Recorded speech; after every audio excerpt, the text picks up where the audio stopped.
Bismillahirrahmanirrahim. Assalamualaikum warahmatullahi wabarakatuh.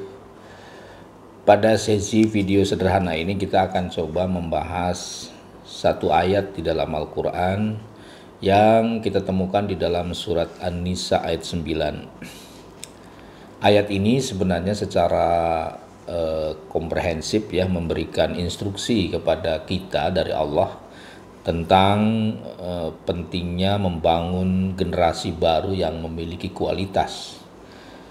Walaupun kalau kita koneksikan dengan ayat sebelum dan sesudahnya, ayat ini memang terkait dengan persoalan harta pusaka dan kewarisan. Tetapi tentu saja karena ayat punya peluang untuk bisa ditafsirkan dalam berbagai perspektif, maka bisa dijadikan dasar bagaimana ayat ini menjadi dalil tentang pentingnya membangun generasi baru yang berkualitas. Saya bacakan ayatnya. A'udzubillahi minasyaitonirrajim. Bismillahirrahmanirrahim. Wal yakhshalladzina law taraku min khalfihim. Kalau kita terjemahkan secara kosakata, wal yakhshalladzina. Ini yakhsha ini fi'il mudhari yang kemasukan lam amar. Jadi secara teoritis kalau dalam pendekatan ilmu nahwu, kalau ada fi'il mudhari yang kemasukan lam amar itu maknanya perintah ya. Jadi wajib atau perintah Allah untuk harus merasa takut gitu ya. Wal yakhshalladzina, hendaklah orang-orang merasa takut. Lau taroku, jika mereka meninggalkan min khalfihim, dari setelah mereka, dzurriyyatan di'afa, generasi-generasi atau anak cucu yang lemah. Khaufu alaihim, takutlah atas mereka. Wal yattaqullaha, dan takutlah kepada Allah, atau maka takutlah pada Allah. Wal yaqulu qaulan sadida, dan berkatalah mereka dengan ucapan yang baik. Satu perspektif dari ayat ini yang bisa kita kembangkan adalah bahwa sekali lagi Allah dengan tegas memberikan instruksi pada kita untuk merasa cemas, merasa khawatir kalau nanti anak-anak yang dilahirkan kita di generasi mendatang dalam kondisi lemah. Nah, tentu pertanyaannya, lemah apanya yang dimaksud ya. Nah, ini banyak penafsiran ya. Mungkin kita misalnya sekurang-kurangnya ada 4 hal yang harus kita khawatirkan kalau nanti anak-anak kita itu lemah. Yang pertama adalah lemah agamanya. Ini persoalan serius ketika generasi masa depan yang tantangannya lebih dahsyat, tantangannya lebih luar biasa, tapi basic dan dasar keagamaannya tidak memiliki kekuatan. Maka generasi-generasi kita akan mengalami kegamangan dan tidak bisa survive di masa depan. Jadi sebenarnya agama itu adalah modal paling mendasar yang harus kita wariskan pada anak-anak kita di masa depan. Ada satu hadis misalnya, Rasulullah menyatakan, Adibu auladakum fa innahum mahlukuna li zamanin ghairi zamanikum. Kata Nabi, berikan pendidikan yang terbaik buat anak-anak kita, karena mereka itu diciptakan bukan untuk hari ini. Mereka diciptakan untuk satu masa yang bukan lagi masa kita. Dan kita tahu masa yang di luar kita atau yang bukan lagi masa kita di sekian puluh tahun ke depan itu tantangannya lebih luar biasa ya. Godaannya, tantangannya, hambatannya dan seterusnya itu lebih dahsyat dari situasi kita sekarang. Sehingga seorang anak yang tidak memiliki kekuatan agama menghadapi pertarungan dan persaingan yang penuh dengan tantangan akan mengalami masalah ya. Oleh karena itu modal terbaik yang harus kita wariskan kepada anak-anak kita adalah agama. Agama itu harus menjadi prioritas. Maka ada satu statement bahwa wariskan kepada anak kita kearifan dalam beragama agar mereka selamat dalam menjalani kehidupannya di masa depan. Ini yang pertama. Kemudian yang kedua, lemah apanya? Lemah ilmu pengetahuannya. Memang dalam satu analisis, ya ilmu pengetahuan itu bagian dari subsistem agama ya. Tapi dalam konteks ini kita coba bedakan ya. Ilmu pengetahuan mungkin lebih banyak berorientasi pada kemampuan intelektual ya. Sehingga kalau kita merujuk pada surat Al-Alaq ya ayat 1 itu, Iqra bismi rabbikal ladzi khalaq. Kalau kita terjemahkan secara bebas, Iqra itu kan artinya cerdaslah kalian secara intelektual. Jadi membaca menimbulkan kecerdasan intelektual, bismi rabbikal ladzi khalaq, tapi cerdaslah kalian secara spiritual. Jadi bismi rabbikal ladzi khalaq itu membacanya harus diiringi dengan kekuatan-kekuatan spiritual, diiringi dengan membaca nama Allah. Nah, Iqra adalah simbol ilmu pengetahuan dan intelektualisme.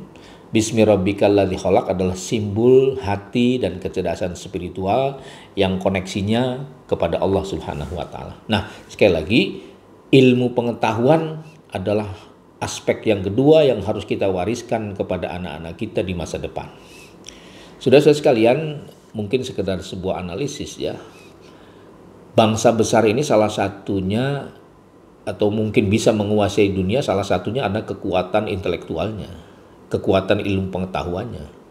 Kita bisa melihat misalnya dalam sejarah ada 3 bangsa besar sekurang-kurangnya yang pernah tercatat ya, paling tidak tercatat sebagai bangsa yang memiliki kualitas ilmu pengetahuan yang tinggi. Yang pertama adalah peradaban Yunani ya. Abad-abad sebelum Masehi itu kita mengenal ada Socrates, ada Plato, ada Aristoteles, dan semua tokoh-tokoh Yunani itu memberikan inspirasi bagi peradaban keilmuan di dunia. Sehingga pada zamannya ya Yunani menjadi sebuah peradaban yang menguasai dunia karena kekuatan ilmu pengetahuannya. Yang kedua adalah peradaban Islam. Ya, kita tahu lebih dari 600 tahun Islam menguasai dunia dari kawasan timur sampai ke kawasan Eropa, di Sisilia, ya di Prancis. Itu semua dikuasai oleh umat Islam, ya peradaban Islam. Karena apa? Karena kekuatan ilmu pengetahuannya. Maka tidak heran pada masa itu semua ilmu pengetahuan lahir dari peradaban Islam.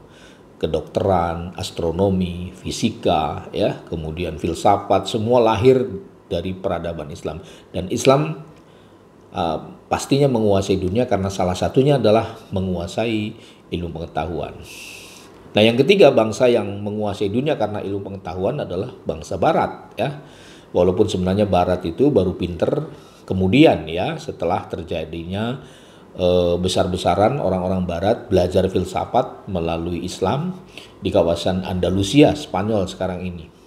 Tapi sebelum itu orang Barat dalam keadaan darkness ya. Setelah mereka belajar tentang filsafat, tentang ilmu pengetahuan, keperadaban Islam, salah satunya melalui Spanyol, maka lahir peradaban baru, orang Barat mulai melek ilmu pengetahuan. Dan puncaknya ketika ada Renaissance di Eropa, kemudian juga Aufklärung di Prancis dan revolusi industri di Inggris. Nah, bangsa Barat praktis menguasai dunia karena ilmu pengetahuannya sangat kuat, ya.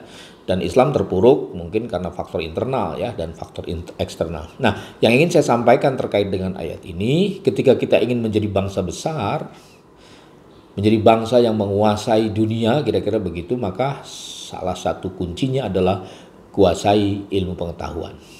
Dan kita punya tanggung jawab moral berdasarkan ayat ini untuk melahirkan generasi-generasi baru yang memiliki kekuatan ilmu pengetahuan yang memadai. Wariskan yang kedua anak kita ilmu pengetahuan. Kemudian yang ketiga, kita harus merasa khawatir kalau nanti generasi-generasi baru kita itu lemah di bidang ekonomi. Ekonomi itu menjadi penopang paling penting ya. Kalaupun tidak satu-satunya, salah satunya menjadi penopang paling penting survive-nya seorang dalam peradaban ya. Jadi mungkin kita ekonominya terbatas, tapi generasi baru kita yang lahir di masa depan ekonominya harus kuat ya. Jangan meninggalkan generasi-generasi yang lemah dalam bidang ekonomi.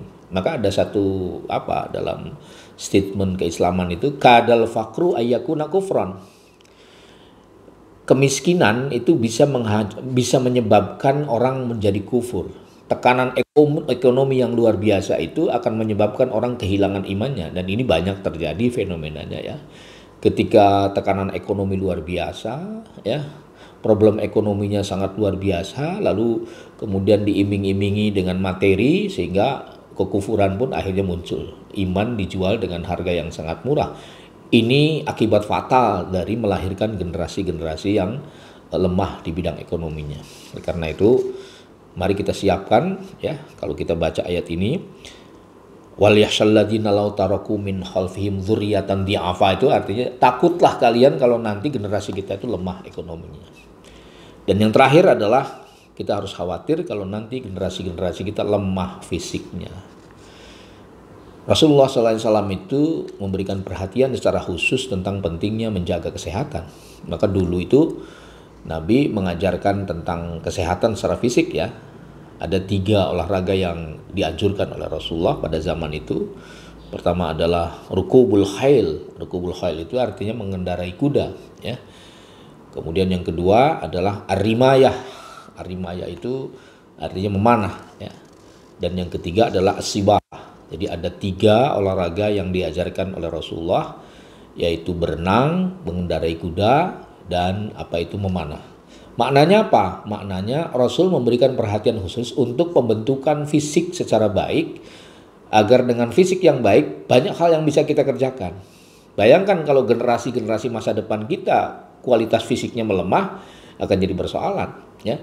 Saya kira dalam konteks kita sekarang ini menjadi penting melahirkan anak-anak yang memiliki kualitas fisik yang bagus, karena di masa depan virus, bakteri, penyakit akan sangat lebih luar biasa daripada kondisi kita sekarang.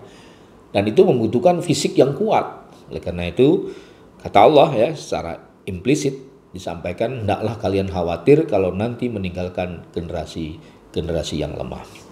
Itulah sepintas ya makna satu sisi saja dari surat An-Nisa ayat 9. Kesimpulannya bahwa kita harus menyiapkan generasi-generasi baru yang terbaik untuk mengisi peradaban masa depan dengan 3-4 kekuatan. Kuat agamanya, kuat ilmu pengetahuannya, kuat ekonominya, dan kuat fisiknya. Mudah-mudahan bermanfaat. Assalamualaikum warahmatullahi wabarakatuh.